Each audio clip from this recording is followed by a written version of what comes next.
मैं आग्रह करेंगे कि आए और अपनी संघ की जानकारी के बारे में बताएं। तालियां बजाएं, तालियां बजाकर स्वागत करें राम स्वरूप मंडल जी का। बहुत बहुत स्वागत है। बहुत बहुत धन्यवाद। आज इस रिखियासन सांस्कृतिक जागृति संघ के द्वारा कार्यक्रम जो आयोजित किया गया है, सामूहिक विवाह का कार्यक्रम,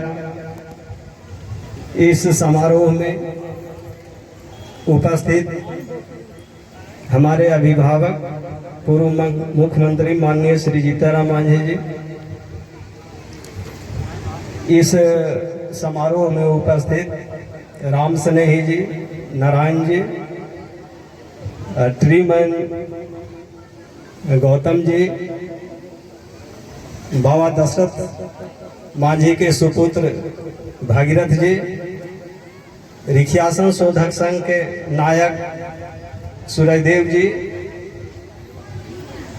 निशा भारती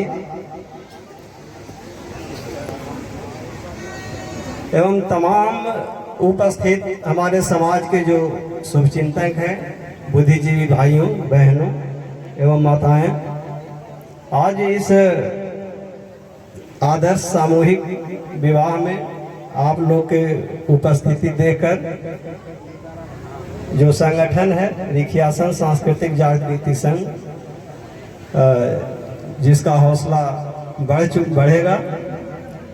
ये रिखियासन सांस्कृतिक जागृति संघ ये अस्तित्व में कैसे आया? कुछ हमारे समाज के बुद्धिजीवी भाइयों से जब बातचीत हुई, जिसे पता चला कि हमारे समाज में शादी का जो व्यवहार है, शादी जो हम लोग करते हैं, वर वधू खोजने में, सही घर वर खोजने में बड़ा दिक्कत होता है। तो इन्हीं बातों पर चर्चा करते हुए हम लोग सोचे कि अगर हमारे समाज में जो इस तरह से परेशान रहते हैं लोग, सही घर वर नहीं मिलता है, आगे चल के झगड़ा हो जाता है, छूटा छूटी हो जाता है, केस मुकदमा हो जाता है, जिससे हमारे समाज के प्रतिष्ठा में और धन के काफ़ी नुकसान होता है। इसलिए ऐसा किया जाए कि एक संगठन बनाया जाए। इससे पहले हमारे लोग क्या करते थे, कोई एक अगुआ होते थे। जैसे बाबा दशरथ मांझी के एक भाई थे भुवनेश्वर मांझी, वो अगुआ थे, हर एक गाँव के बारे में उनकी जानकारी थी और वो हमेशा इसी कार्य में लगे रहते थे, जिससे समाज को बहुत फायदा होता था।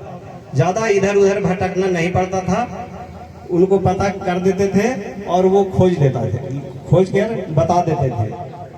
तो इन्हीं बातों पर चर्चा करते हुए हम और राम स्वरूप जी जो पूर्व डीलर हैं बात किए और फिर एक संगठन अस्तित्व में आया और इसका उद्देश्य रखा गया कि भूइयां आदिम जाति एवं इनकी उप जातियों के विवाह हेतु पंजीकरण, और इसमें पंजीकरण किया जाता है लड़का और लड़की का, उसका जो मेल है, उचित जोड़ी है, उसको चयन किया जाता है और फिर छानबीन करके शादी तय कर दिया जाता है और लगभग ये दहेज मुक्त विवाह है।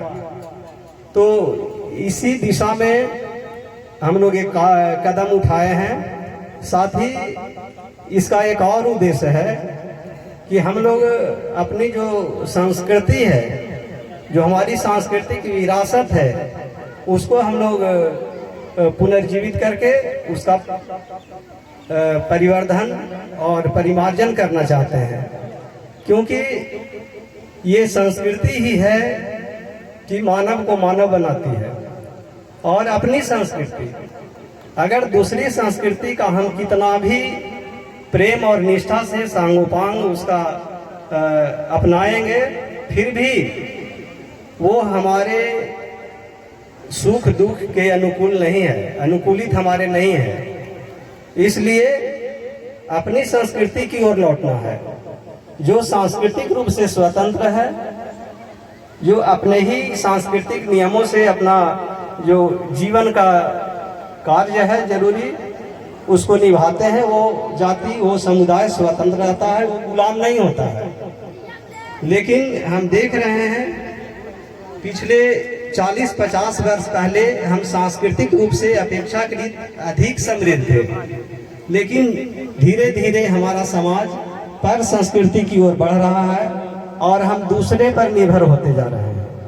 नतीजा है कि जिस संस्कृति में हम लोग को आदर प्रतिष्ठा इज्जत नहीं मिलता है, उधर ही हम लोग खिसकते जा रहे हैं और हम लोग को अपमान ही अपमान मिलता है। तो एक उद्देश्य ये भी है। दूसरा उद्देश्य है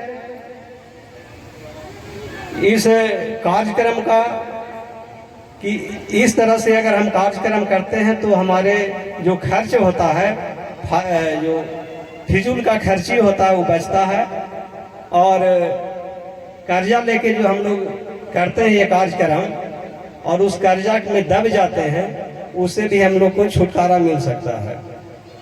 तो इन सारी बातों को ध्यान में रखते हुए और अपनी संस्कृति को बचाने के लिए अपनी संस्कृति की ओर लौटिए, इसके चलते ये कार्यक्रम आयोजित किया गया है। और अपने पूर्वज के प्रतिमा स्थल या जो कर्म क्षेत्र है वहाँ पर हम लोग आके ये कार्यक्रम किए हैं। तो दूसरी बात है कि यहाँ जो उपस्थित है, अभी 5 जोड़ी हम लोग यहाँ शादी संपन्न कराएंगे, 5 जोड़ियों का। अगर भविष्य में इससे ज़्यादा जोड़ियों का हम लोग संपन्न कराने का प्रयास करेंगे। और इस तरह से संक्षेप में मैं इसकी पर प्रकाश डाल रहे हैं और आगे मैं अपनी बात को यहीं विराम देता हूँ। जय बाबा दशरथ, जय बाबा साहेब, जय तुलसी वीर। बहुत बहुत स्वागत है, तालियां बजाइए जोरदार इनके लिए। बहुत बढ़िया अपनी संस्कृति के बारे में बता रहे थे और तमाम चीज़ों के बारे में। आगे का बात मुन्ना जी आपको बताएंगे।